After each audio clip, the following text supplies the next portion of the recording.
is the first video. This is based on the grade 10 work. So we are looking at our textbook from page 1 to page 68.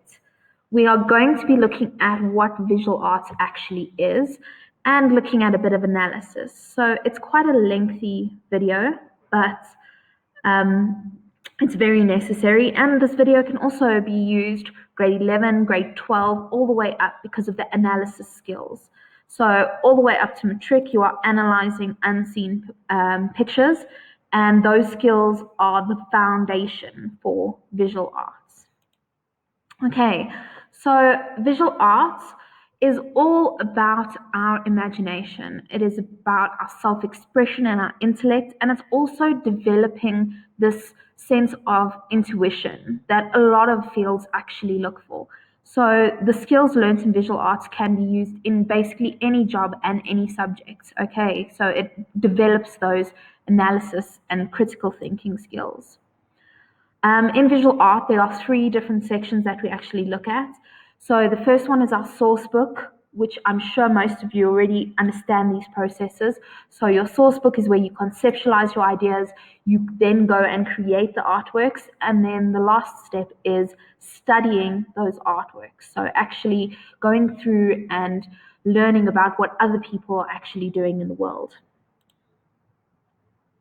So visual literacy, what I like to say, if we look at visual would be pictures, literacy would be reading. So visual literacy is visual, picture, reading.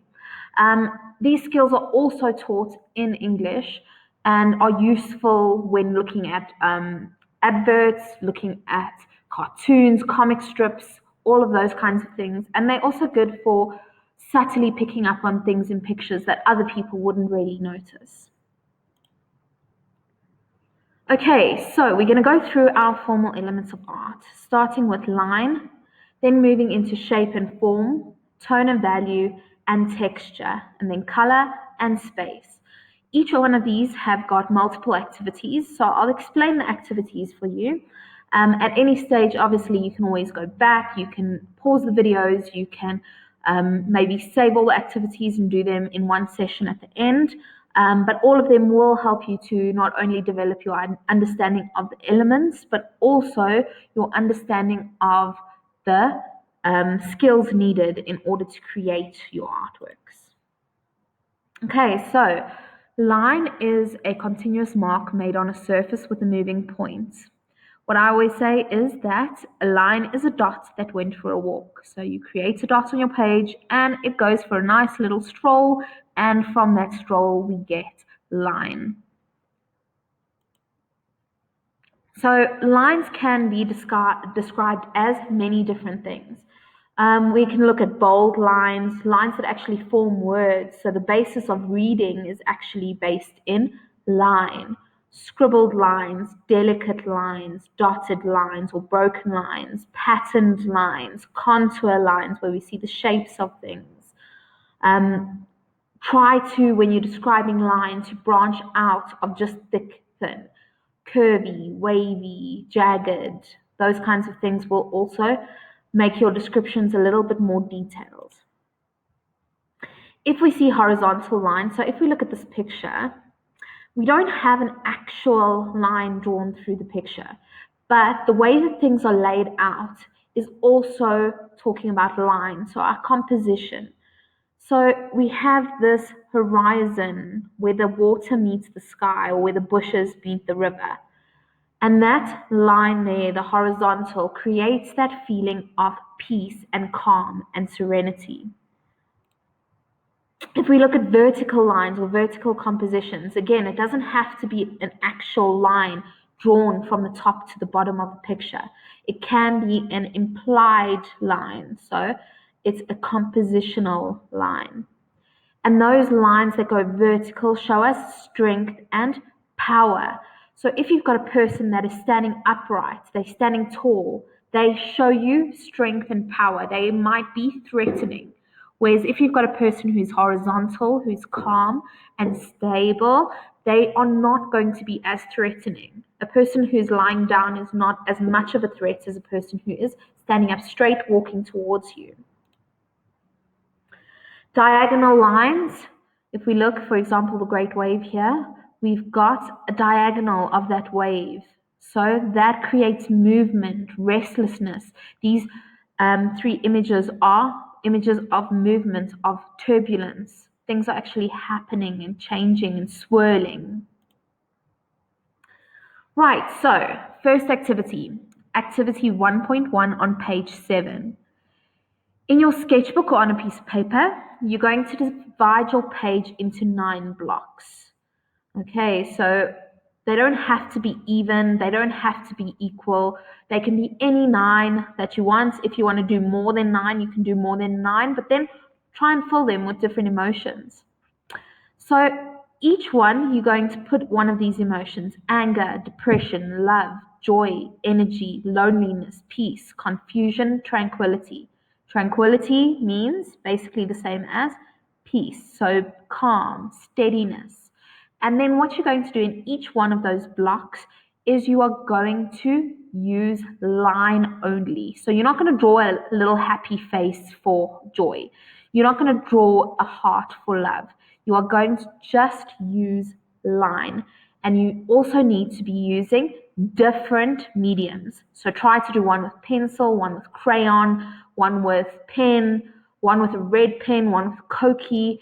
Try to use different mediums and also try to get those emotions into each block with only using line, no imagery.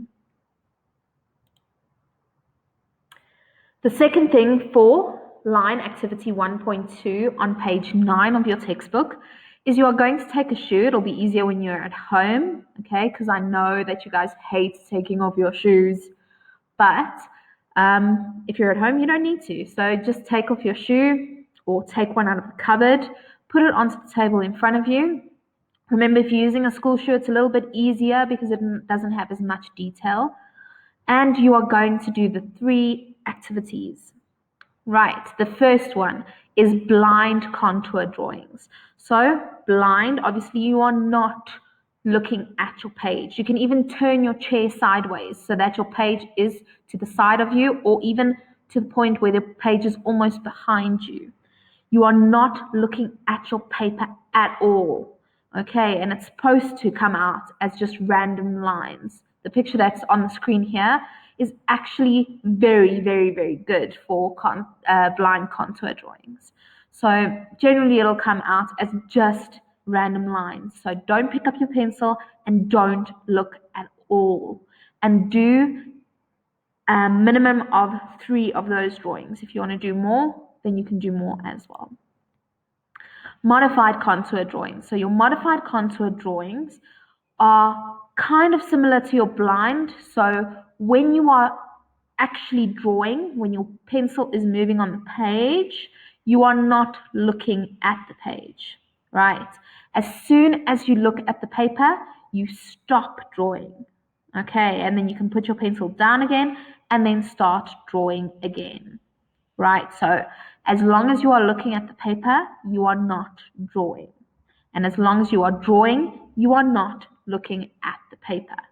Okay, so do 3 of those modified contour drawings. Lastly, when you've done the blind contour and the modified drawings, you can do plain contour drawings. So the plain contour drawings, there's basically no rules. You are using only line work in as much detail as you possibly can, and you are going to create your shoes. Okay, so no shading, just line work to create your contour drawings.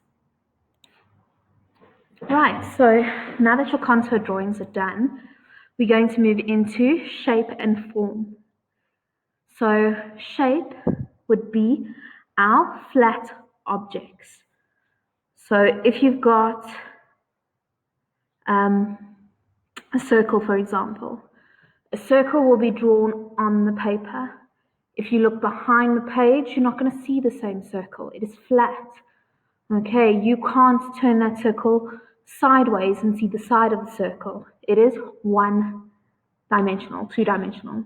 Okay, form applies when we have shading or we have three-dimensional. So if you've got a ball versus a circle drawn on a paper, the ball you can actually look around.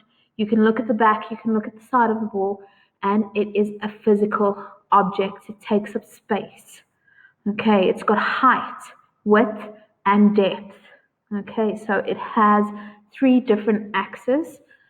Okay, so you can see up, across, and if you had to turn the sculpture around, you would see the back of the object. Okay, so activity 1.3 on page 11 in your textbook, you are going to do a study of positive and negative shapes. So positive shapes would be the shapes that you kind of focus on. So usually we talk about the positive being white and the negative being black, but it's not necessarily that way. So if we look at this, if we look at the white space as positive space, we are looking at that woman's face. Okay, there's her nose, there's her mouth, her eyes. Okay, that is our positive white space. The black then becomes the shadows, and that becomes our negative space. If we switch it around and we say the black is our positive space, we can see a man who's basically playing a saxophone there. So there's his big nose, his hair is flipping over, and we've got the instrument coming down to the front here.